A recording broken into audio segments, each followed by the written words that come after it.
મુખ્યમંત્રી ભૂપેન્દ્ર પટેલના નેતૃત્વવાળી ગુજરાત સરકારનો ખેડૂતના હિતમાં રાજ્ય સરકારનો વધુ એક મહત્વનો નિર્ણય કર્યો છે।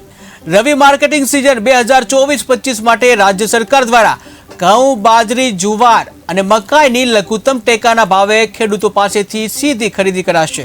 જ્યાં અન્ન અને નાગરિક પુરવઠા મંત્રી કુંવરજી બાવળિયાએ ગાંધીનગર ખાતે પ્રેસ કોન્ફરન્સ કરીને માહિતી આપી। ઘઉં, ઉનાળુ બાજરી અને મકાઈ, જુવાર વગેરે ખરીદી અમારું ગુજરાત રાજ્ય નાગરિક પુરવઠા નિગમ એટલે અમારા નિગમ મારફતે ગાંધીનગર ખાતેથી એટલે અમે ખરીદવા માટેની આજે આપણે જાહેરાત કરીએ છીએ।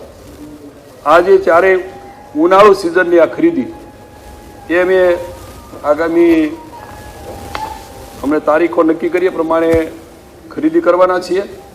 અને એના સેન્ટરને વિગત કહીએ તો ઘઉં જે ભાવે ખરીદવાના છે પ્રતિ ક્વિન્ટલના 2275 રૂપિયાએ, બાજરી માટે પ્રતિ ક્વિન્ટલના ₹2500, જુવાર હાઇબ્રિડ જુવાર એના માટે પ્રતિ ક્વિન્ટલના 3180 રૂપિયા, જુવાર માલદંડી એટલે ઊંચી ક્વોલિટીની હોય છે એના 3225 રૂપિયા, મકાઈ પ્રતિ ક્વિન્ટલના 2090 રૂપિયાના ભાવે આ લઘુત્તમ ટેકાના ભાવે નક્કી કરેલા ભાવે અમે ખરીદવા માટેનું અમારા નિગમના માધ્યમથી નક્કી કર્યું છે।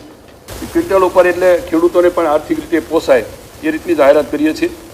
ભારત સરકાર દ્વારા જે નક્કી કરેલા લઘુત્તમ ટેકાના ભાવ એના જે વેચાણ કરવા માટે ઈચ્છતા ખેડૂતો એ ખેડૂતો એને નોંધણી કરવા માટે દરેક ગામની અંદર પણ ખાસ કરીને વીસી જે દરેક ગ્રામ પંચાયતમાં નોંધણી કરતા હોય છે એના માધ્યમથી અને રાજ્ય સરકારના FPPL પોર્ટ અને સાથે આ નોંધણીના સમય દરમિયાન જ છે વચ્ચેથી અમે 15મી માર્ચથી એ આ ખરીદી માટેનો પણ અમે જાહેરાત કરીએ છીએ અને ખરીદી પણ 15મી માર્ચથી શરૂ થશે। આમ કુલ ખરીદીના રાજ્યમાં 196 જેટલા સેન્ટરો છે એ સેન્ટર ઉપરથી આ ખરીદી કરવા નોંધણી થાય। નોંધણી પછી 15મી માર્ચથી ખરીદીની શરૂઆત થશે। આ રીતે એની સાથે નોંધણી કરવા તો ખેડૂત જે સામાન્ય રીતે નક્કી કરેલા ડોક્યુમેન્ટ લઈને જાય અને એ પ્રમાણે નોંધણી થયા પછી આગામી દિવસથી ખરીદી શરૂ થશે।